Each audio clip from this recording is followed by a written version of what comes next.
We good to go?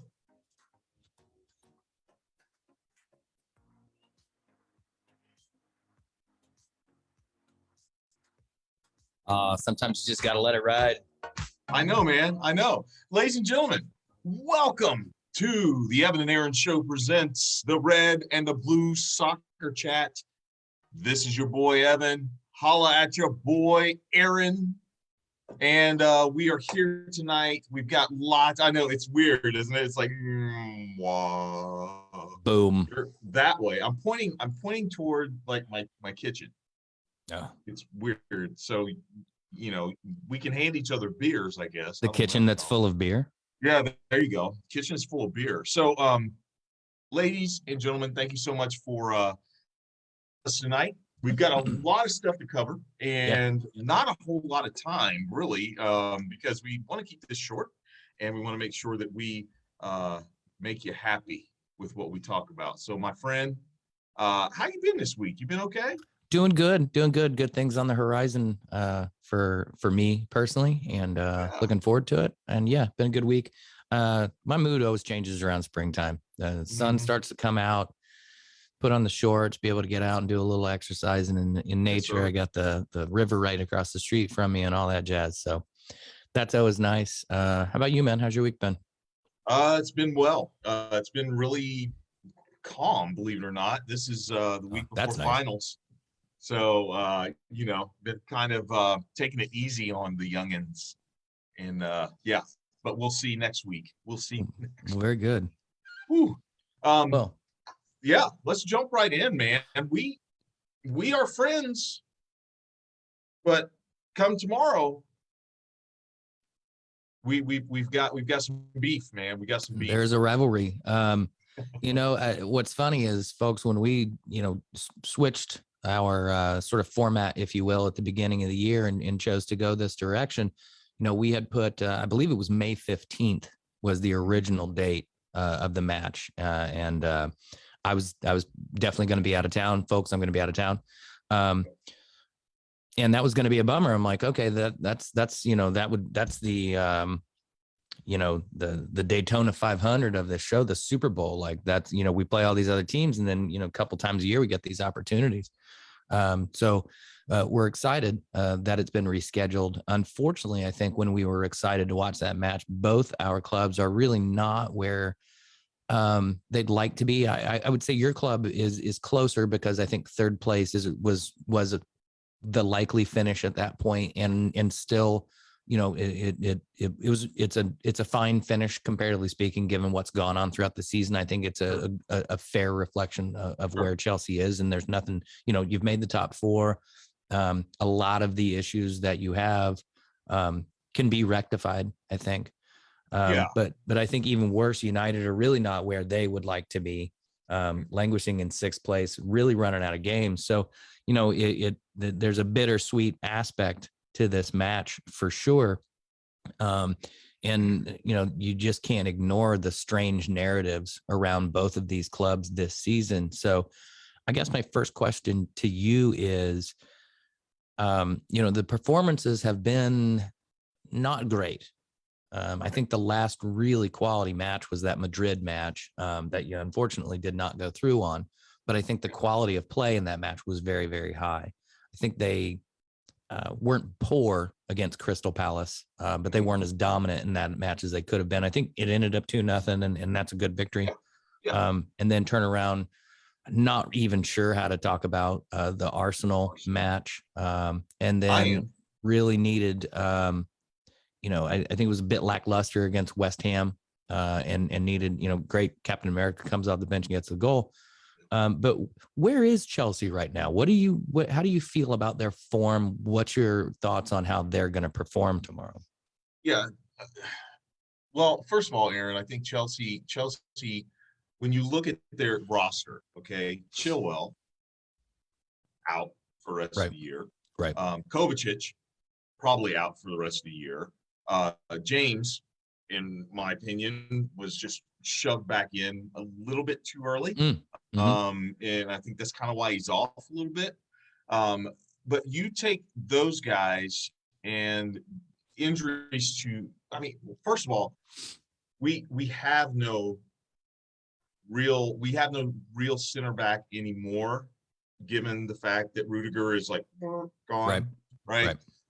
So it's going to be interesting to see what happens with this.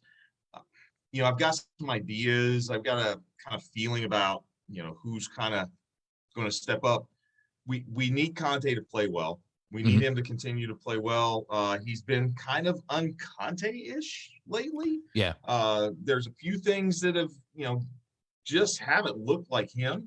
But I think N'Golo Conte at 80% is as good as many for sure. center mids in the league. He's going to be okay. I think Jorginho can step in and just continue to maintain things. Here's what I see, Aaron. We need center back. We need a center back or two. And we need a striker. We need an absolute pure striker. Because if we don't get one, here's kind of where I'm seeing things happening. I can see, the whole thing with Lukaku. I can see that kind of getting lost in the minutia of things. For sure. I think he'll be gone. But we have to solve that. We cannot keep playing this false nine against the likes of Liverpool, against the likes of Man City, especially with Man City going out and threatening, and I think probably will land Erling Haaland. I think that with this club, with Chelsea, right now what's happening is we are playing maintain football, which is what we have to play. Like I've said before, I think that with Havertz, Mount, and honestly, I think we should probably start Pooley over Werner, tomorrow. With those three kind of up front, I think Marcus Alonso, you talked about who did you call big dumb animal? Maguire. Yeah, you called Maguire a big dumb animal. He's not a big dumb animal. He actually said some nice things today as I was watching some press conferences and stuff like that. Marcus Alonso said that Chelsea was his dream club. And so that was really cool. I think Chelsea hit a snag early on, my friend, and I'm going to throw this out here, and I want to hear what you have to say about this. Sure. I think the press conference in January that Lukaku was disparaging about Chelsea and also about management, Tuchel.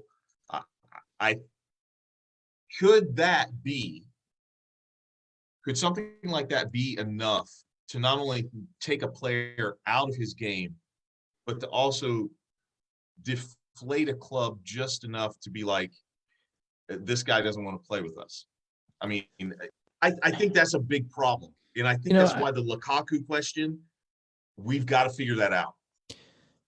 I mean, it seems like he's caused some sort of rift in the locker room, as much as the team rallied around and said this isn't a big deal, and Tuchel said what he said.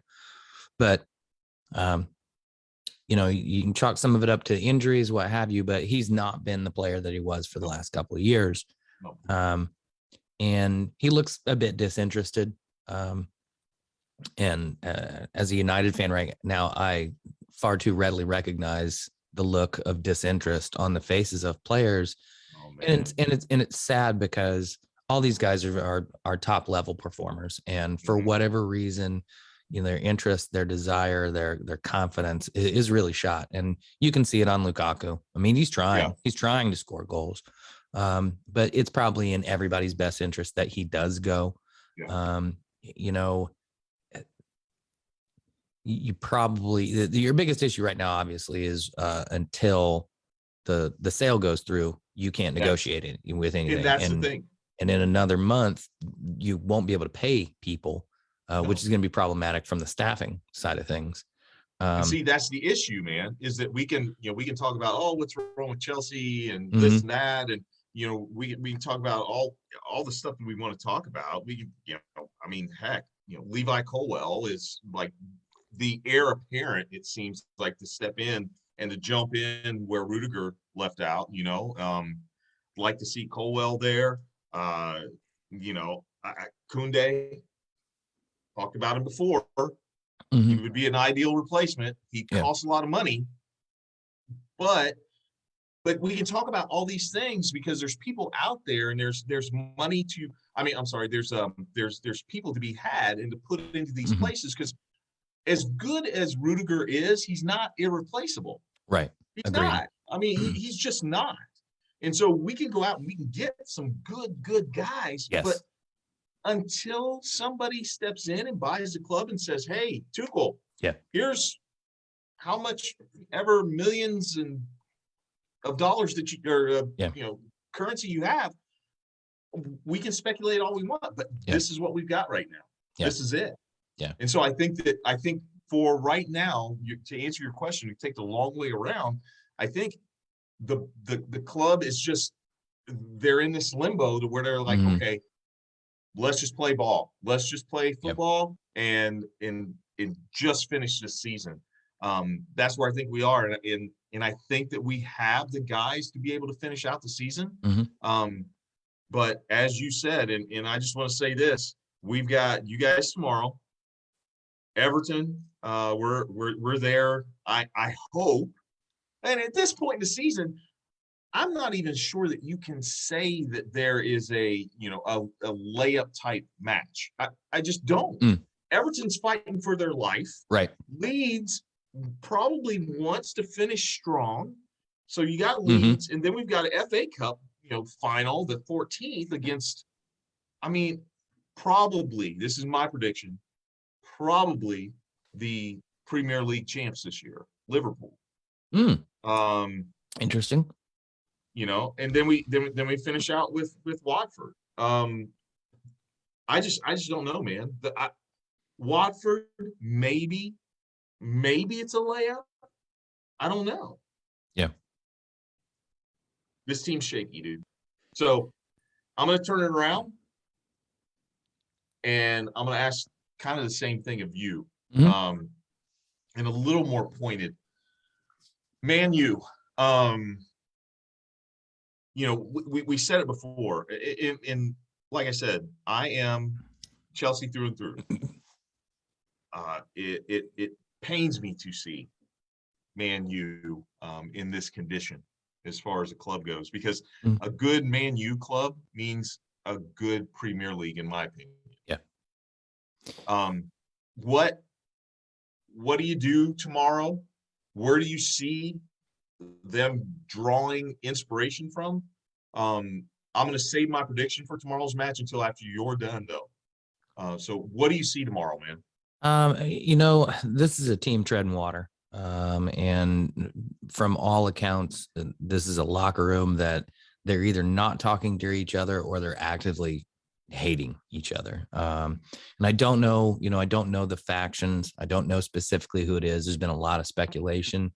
But I don't know. But this is, this is a broken team right now. So what I'm hoping for from Rangnick, and some of this is going to be sort of imposed. I mean, the number of injuries the club has, got the guys who are, clearly out of form, out of favor, not going to be back. That the team will almost kind of pick itself given just who's available. I think we're going to see Dalot at right back, mainly because Wan-Bissaka sounds like he's either injured or ill. I'm guessing we're probably going to see Lindelof and maybe Phil Jones.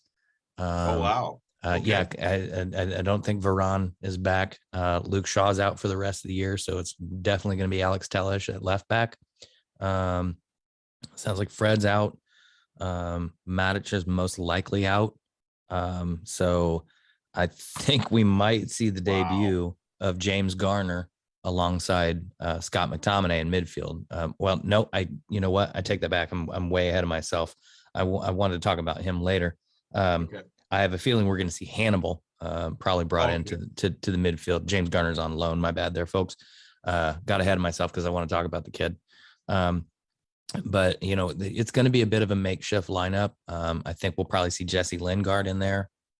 Sancho is a bit of a doubt, so we might see Rashford starting, probably Bruno Fernandes, and then Ronaldo. And I would imagine we'll see Alanga as long as he's healthy. But I don't think there's a lot of availability right now. And this team's going to have to, you asked the question, where do they find inspiration? I don't know at this point. I really don't. There's clearly no locker room leadership. There's clearly no on-field leadership. If I'm David De Gea looking at this, I'm just hoping that's damage control. The nice thing about this is it's a big game, and hopefully they can get up for a big game at Old Trafford. Yeah. But United's only got 4 games left. You guys have 6. The other teams I think have 5. So we've basically run out of matches. Mathematically, it's not in our hands. But we switch over to how we looked at your team. We've got Chelsea, then we turn around on Monday and we play Brentford at Old Trafford. You can't take Brentford lightly. They're going to hustle that whole match. Teams like this are the ones you don't want to run into right now, because they're out to prove a point. They're out to say, look, we're here to stay in the Premier League. We're going to cause you problems. Christian Eriksen's been a great inspiration of that club. Yep. We go away to Brighton and Hove, and then away to Crystal Palace on the last day of the season. I think, let me look at the table, I suppose, real quick, and see where Brighton. So Brighton and Hove are 11th. They're really not fighting for anything, so that might be a blessing in disguise there. I think Brentford might pull back, because I think they're okay. They're 12th right now. Right. I just don't think it's in Brentford's DNA to play any other way than they do. And Brighton and Hove are right above them, but I think they've been holding on to some victories. Crystal Palace are in 14th. They don't really have a lot to play for either. So that might be the only saving grace in those few games there, is that those teams are really going to they're going to play not to lose. They're going to play not to expose themselves, which has caused United problems this season. We don't have guys that can break them down. But this might also be an opportunity to, get the youngsters out on the field and say, look, if we're going to make top 4, it's because we got some inspired performances out of these youngsters, because the guys that we have shown they don't want to play. So let me look at something real quick and see who might be available. Really? So while you're doing that, I want to throw a not so fast in there. Okay. And here's why, is because and this is the question I think that'll be answered tomorrow. Will United see this as, this is the final bell, dude? You have to win this match tomorrow. You cannot draw with Chelsea. You have to win this match. And I think Chelsea only needs 7 points to secure Champions League play next year. My opinion, I'm going to go ahead and give my prediction. I think it's a 3-3 draw. I think our defense is not keeping anybody out right now. Yeah, they're and here's the thing, is that Chelsea has fallen into this kind of like, oh, we'll score 1 goal, and then like 30 seconds later, we give up 1. It's that back and forth. And I think United they play solid, and then all of a sudden it comes in avalanches for them. Yeah. And so I think that, that combined, I just don't see how De Gea or Mendy keep a clean sheet tomorrow. No. This game will have goals. I think it's going to be a sloppy game. It might be an entertaining match. In the way that not quite on par with that Madrid City match the other day, because some of it was very high quality, but some of the defense for as good as some of the attacking was, the defense was just terrible. That Vinicius Jr. goal, he dribbles 60, 70 yards with the ball, and no one ever steps across to him. you don't have to know much about the game to go, shouldn't somebody have tried to stop him? Right. So yeah, I mean, but I'm looking at this list of players right now, and I'm simultaneously saying, who is available to step onto the field tomorrow, and which of these guys do I really want going forward? And there's only a handful of guys I'd be willing to throw a little weight behind right now, and it's sad. It is sad, but this is the hubris of the ownership of this once mighty club, to think that no matter what, it's too big to fail. Well, you know what? You're always going to sell jerseys. It's always going to be Manchester United like that. But ask Liverpool what it's been like for a decade or so. Ask Liverpool what it was like for 30 some years. Okay. Sure. That's a massive ass club that was really, really struggling for a long time. I believe Ten Hag can get them back there as long as he gets backing. And that's what it's really going to be about. But it's not going to happen overnight either. No, it's not going to happen overnight. And like I said, I think that obviously there are definitely holes that Chelsea has, but if we get someone to buy the club and we get the money, we can fill those holes. I wish it was going to be that easy for United. And I'm not saying that it's going to be easy for Chelsea. Like you have to have someone buy this club, but someone's going to buy this club, right? Someone's going to buy it.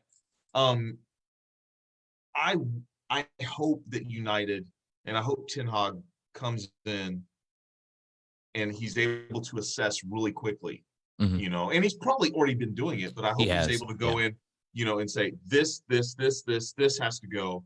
And I need this, and this.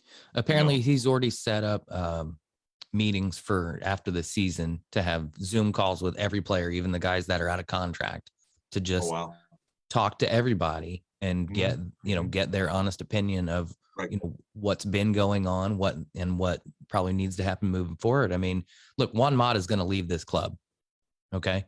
But that is one of the best professionals I've ever had the honor of seeing play. And it was a pleasure for him to be at this club. And I have a feeling that's going to be a pretty good conversation. I'd like to be a fly on the wall for that, because Juan Mata's definitely not one of the guys causing problems in the locker room. The guy's just toward the end of his career. And I don't think really Ole or Rangnick know how to use a guy like that within the confines of the systems that they wanted to play. Yeah. So, Nemanja Matic, he's not going to hold back. He's going to say, look, these guys don't work hard in practice. These guys, act like assholes in the locker room, yada, yada. I think you're going to get that. Some of these guys, I question their ability to be honest with themselves, much less somebody else. I wonder what Harry Maguire thinks of his performances. His comment of there has to be a reason why all these managers select me. Well, man, when a club spends 80 million pounds on you, there's kind of, an obligation that comes with it, especially when the guys behind you really aren't very good. That's why, once again, yes, for very different reasons, but Harry Maguire, Romelu Lukaku.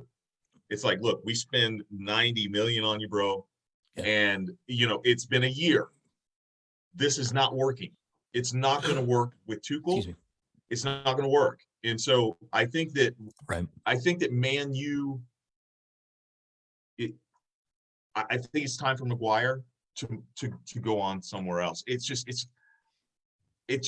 doesn't feel like a United fit. You know what I mean? It's just. I think he'll most likely stay. I do think he'll stay. I think Ten Hag will strip him of the captaincy. I think he'll probably either give it to Ronaldo or Bruno or maybe either De Gea, or depending on whether Marcus can regain some form. I'd love to see Marcus as captain. I could see him as a Beckham kind of player. But what's that going to do? What's that going to do to Maguire, though? Will it fire him up? Will it fire him up and he'll be like, okay, I'm going to show you? Or yes, if you're a real professional, that's what happens. And Ten Hag he's going to be able to make this assessment. He's going to come in and say, look, this guy wants to fight for his spot, so I'm going to give him that year. Because let's face it, no one's coming along to buy Harry Maguire for 80 million pounds now. So keep him on the books look, he's not a terrible defender. As much as people want to shit on him, no, he was one of the players of the tournament last summer. And And he's like one you of the keep best ball saying, playing. Strap an England jersey on him. The guy elevates his game. He purely elevates his game. Yeah. Well, and I mean, same with Pogba. There are some guys that they're just, once they lose it with their club, it does, maybe it does need to go. But I would keep him around. You're just not going to find another, you're just not going to, there's not a lot of center backs just waiting around out there. There's only a handful of guys to really go for. So here's where we're at, man. Man City jumped Liverpool. They are now back in first. Chelsea sitting at third. Arsenal playing some good football right now. Inspired football. Even though they had a setback.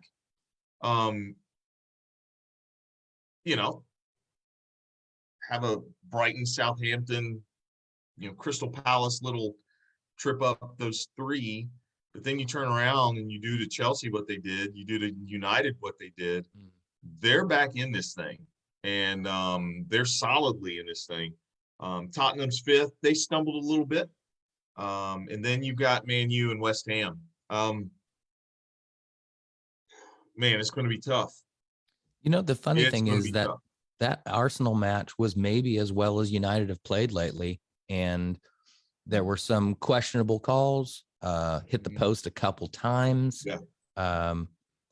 Some questionable calls that, I mean, was Angel Hernandez calling that match? Yeah, or what? It seemed like Angel Hernandez was in charge of VAR, because I'm not sure why they didn't look at some things.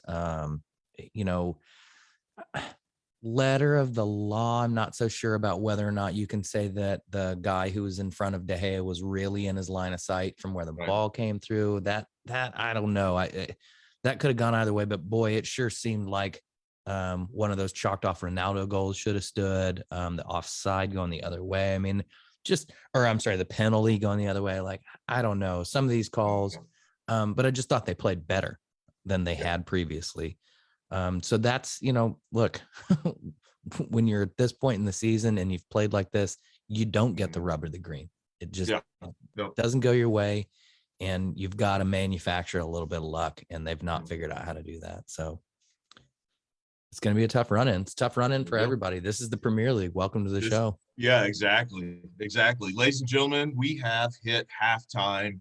And for those of you who might be new to watching us, those of you who might be new to the show, this is the time where we have our halftime shot. I have my Superman shot glass right there. And yay, yes. Halftime shot is sponsored by, well, I'm not going to say who it's sponsored by, but Aaron, you go first this week, brother. Who you got for us?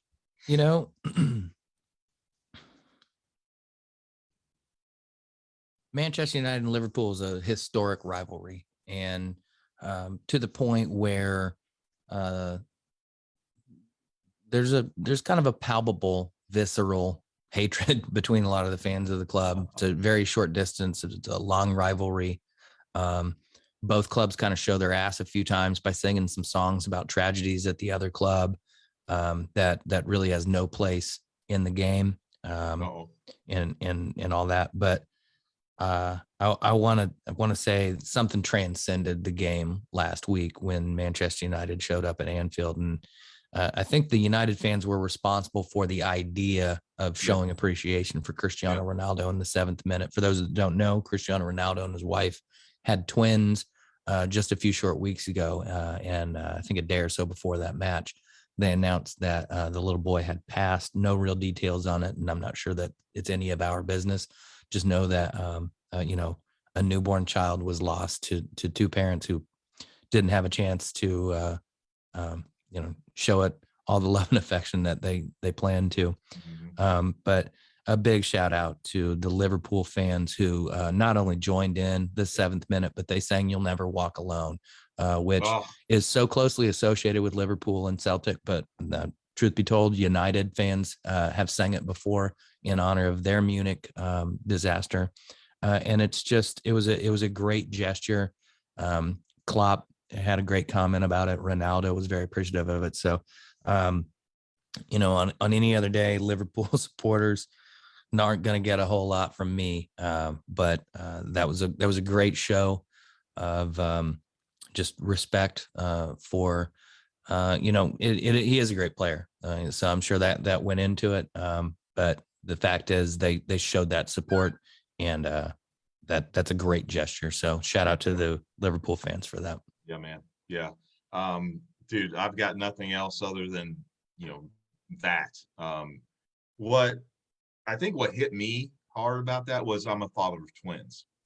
And you know, Yep. it's just it is heartbreaking to think what he and his partner went through.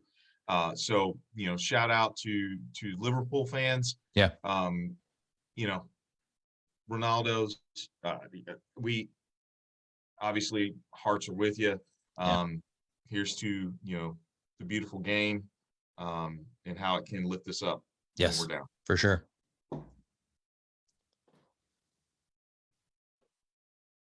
Woo. Oh. All right. So I think it's time for my prediction for tomorrow. Oh, yes. Yes, it is. Yes, it is. Oh, do we have commentary? No, don't worry about it. It's some unhinged old man that is commenting on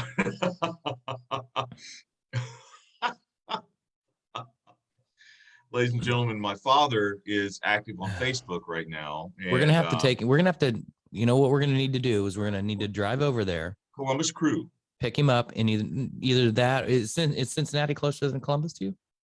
No, Columbus is closer. Then that stadium is amazing, and we will pick him up in the Cobra Kai Dojo van. Right.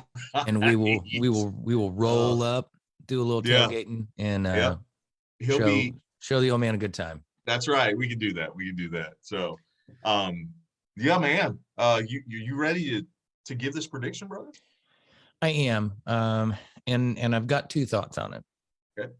My heart wants to say that this team played well against Arsenal, and Chelsea, for the correct team, could be ripe for the picking. And United have had good performances against Chelsea at Old Trafford, even in recent times.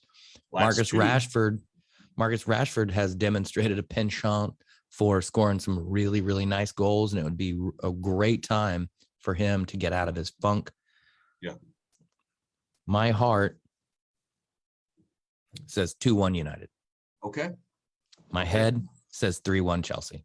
Well, here's the funny thing about that. I almost went with 2-1 United, because I can definitely see this as a trap match, not for the regular trap reasons. Don't mind the Breaking Bad level noises of a body being dragged down the stairs. Apparently, I don't know what's going on. My wife's going out of town, so I believe I didn't even case hear. is being stomped.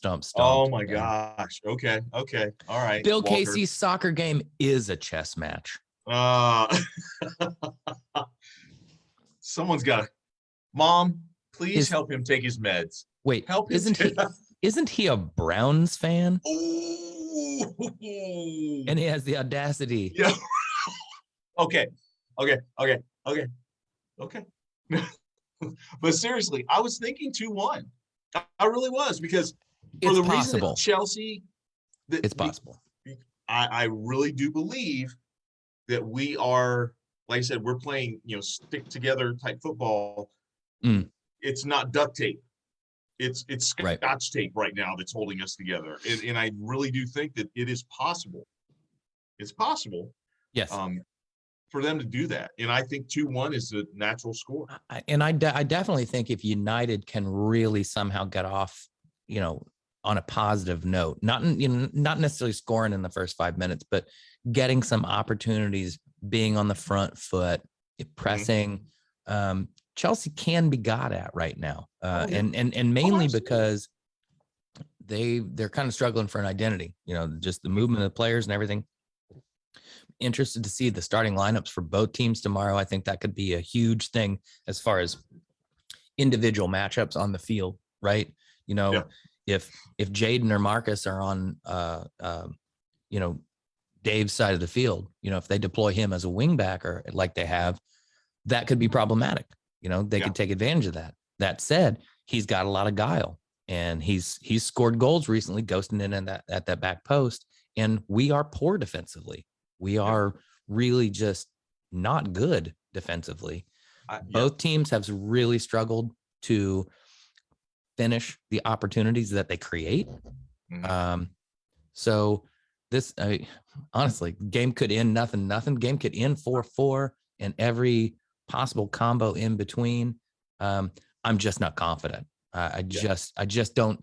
You look in the eyes of these United players, and it's so. Even if I weren't a United fan, I would have to look at these guys and just be like, damn, I can't imagine. You just don't. You don't want to be out there, you know? Yeah. I mean, it. Yeah. Tell you what, let's end both of our miseries, and let's go to Qatar 2022. Yes. Hold on. Let's throw on a little. Just because they're going to be there. Just because they're going to be there. They're going to be there. USA. And you know, what's nice is that I love the fact that Pulisic came in and in my opinion, saved Champions League play for us. Thank you, Captain America. Put us 7 points. But here's the deal tonight, ladies and gentlemen. We are going to be looking at Group C. Well, there you go. Right? No? Group C. Anyway, we're going to be looking at Group C. And Group C consists of Argentina, Mexico, Poland, and Saudi Arabia. Aaron, this group right here is a very interesting group. What, you know, kind of like what we said last time, there really is no group of death. But no. This group definitely has a couple of strikers, finishers that can really put pressure on the rest of the teams in the group. Do you want to talk about that and then kind of give your prediction of finishes I'll tell you what, talk about it and then let's give our prediction of finishes at the end. I think you've got to start the group talking about Argentina and Messi. This is most likely his last World Cup. Off the Copa, it's the first major. He's lacked international trophies. It's all been at club level, and he's wonderful. I mean, the guy's going to go down as one of the all-time greats. But when you don't have the bigger trophies in your closet, it gives people fodder, right? So, this is not one of the most big name Argentine sides, but this is one of the better teams that they've had for a while. I think everybody kind of has a good understanding of their role.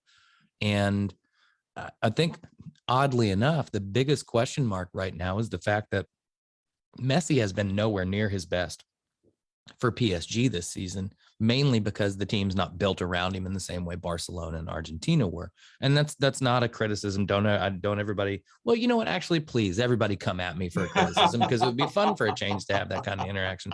But I'm not dissing Lionel Messi. I'm saying things have changed. How's that going to impact his performance? I think the fact of the matter is he's going to touch down in Buenos Aires and remember that he's the one of the top 2 Argentine football players of all time.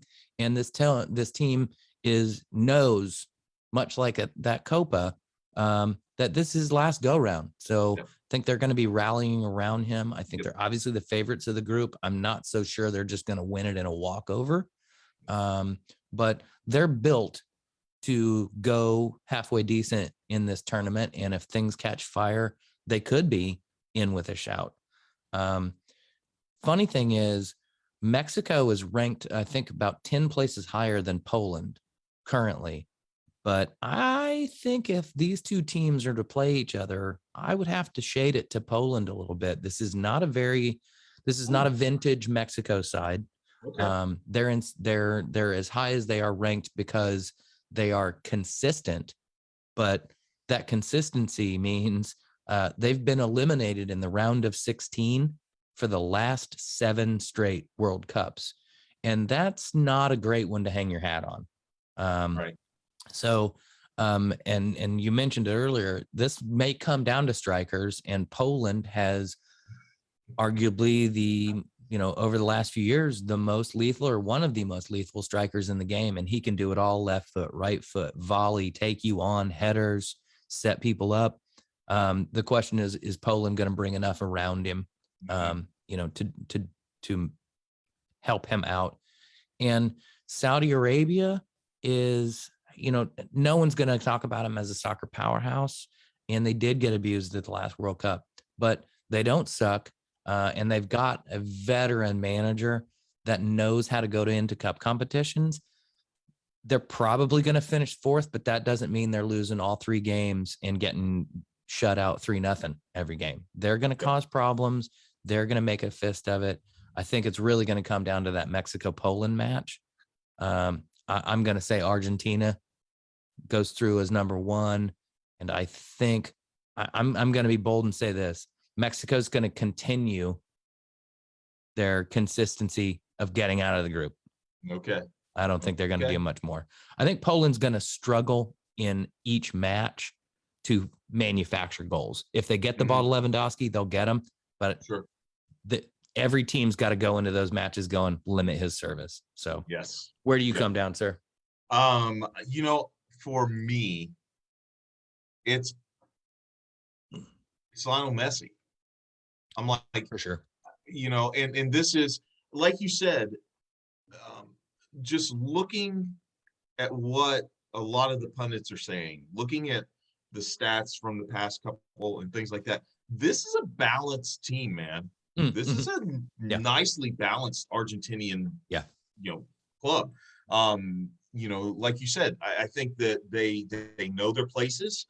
Even Messi, I think that if Messi doesn't try to get out of his lane, I think we're looking at possibly a semifinal caliber team here in Argentina. So I think Argentina gets out of this group. The only place where I kind of differ with you is I think they have an easy road. Here's why. I think they see Mexico as a little brother, and rightly so. And I think Mexico sees themselves that way because they are not the Mexican national team of the early 2000s. They're not those teams. Correct. And so I think that Argentina gets out easy. I think that they frustrate Poland. I think that they absolutely know that Lewandowski he will not get very many touches. Right. If they know what they're doing, they're going to kind of do to Lewandowski what people have done to Lukaku and said, nope, you're not, we're not going to let you get in there. So I think they get through easy. Here's where it gets interesting. I think simply because as Messi may be, this may be his last one. Lewandowski's no spring chicken either. I think he's got plenty. I think he's got plenty of leg left. I think he's got plenty of game left. But I think that Poland figures a way. Inspired. I think they figure out a way to work together. I think Mexico is going to be as scrappy as Argentina is whenever they play. But I think Poland figures out a way. Yeah. And I think that they squeak through. I think that it's very easy to see Argentina running away with this group. Poland and Mexico tying, for second, and Poland moving through because of goal differential. I think that Saudi Arabia keeps it close in their games. I see them struggling against Poland. I do. I see them struggling against Poland. For some reason, this Polish team, I think that they have figured out that you can't be a one-trick pony in this tournament. You just can't.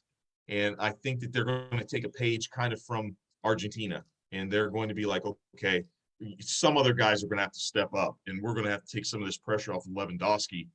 And if you do that, I think Lewandowski becomes even more dangerous. So I think that Argentina runs away with this group. And then I think that Poland finds their way through goal differential against Mexico. Saudi Arabia, just doesn't have enough power to get through. So that's kind of where I'm at too, man. All righty. Well, you've got it here. Argentina and Mexico for me, Argentina, Poland for Evan. And I am keeping track of all of this in a spreadsheet. Oh man. Hey, I gotta be honest. I'm nervous about the Qatar pick, man. I'm nervous. Well, I'm nervous. We'll revisit this every, I guess, 3 months or so, especially as, here's the thing, I think there is a question mark. What if I'm going to be crazy. What if PSG's ruined Messi a little bit? What if they've kind of taken it out of him? What if they've sort of made the wheels come off a little bit, Wow. Because you never know, in the same way that, Paul Pogba looks like Superman in a France jersey and Harry Maguire is a much, much better center back in an England jersey than for Manchester United. Some guys have been superstars for their clubs and have really struggled to recreate that on the national team level. Sure. And, Argentina went to that Copa final against Chile and Messi missed a penalty. It happens. It happens to the best. They did. And we have to remember these guys are human. Ronaldo is as close to superhuman for a soccer player as there could be. Right. But they are human. There's a lot of game time and a lot of thinking to be done between now and November when everybody shows up in that peninsula to play some footy, and anything can happen. So yes, sir. There we are. So, ladies and gentlemen, there it is. There's our predictions for Group C. And that leads us to kind of our final little piece to the show. It's the Hey Aaron segment. And tonight I have a video Hey Aaron segment, and it's a short video clip. But hey Aaron, I want your reaction to what is said here. And basically the reaction is, is this person a hater, or are they, do they have a point? Ooh, okay. Okay. All right. So with that being said, is this just Arsenal TV? Wow. Just a collection of the crazies on Arsenal TV. Oh my goodness. Wow. The Gunners. Okay. Here we go. Is this person a hater, or does this person have a point?